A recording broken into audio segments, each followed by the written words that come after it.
Hi, my name is Lee Poindexter. I'm a fifth grade teacher in Charleston, West Virginia, and I'm here today to talk to you about Clubhouse Mysteries Lost in the Tunnel of Time.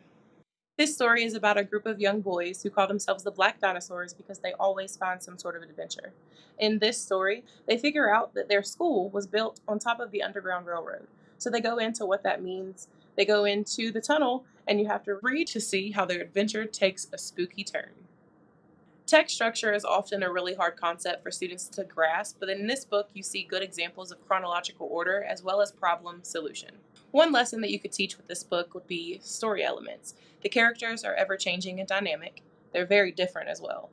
This book would be great to talk about character feelings, traits, and actions because each character of the Black Dinosaurs, they're totally different in their own ways. For example, Rashawn is very reserved, and Ziggy is definitely the opposite. He's very bold, in charge, and loud.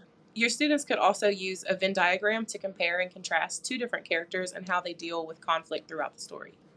Another thing you could teach with this book would be foreshadowing because there's something important that is mentioned at the beginning of the book that definitely comes way more important at the end.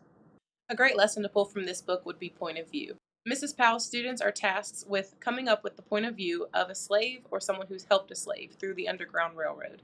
The students had to think about how those people felt and what they saw and what they heard, and they had to come up with their own description of what they think that would be like.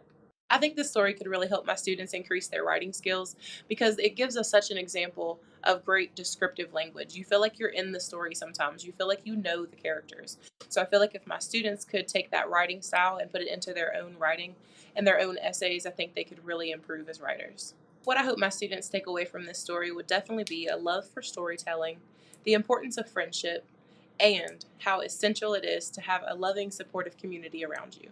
As a teacher, I think there are so many lessons that we could pull from this book to help our students learn and grow.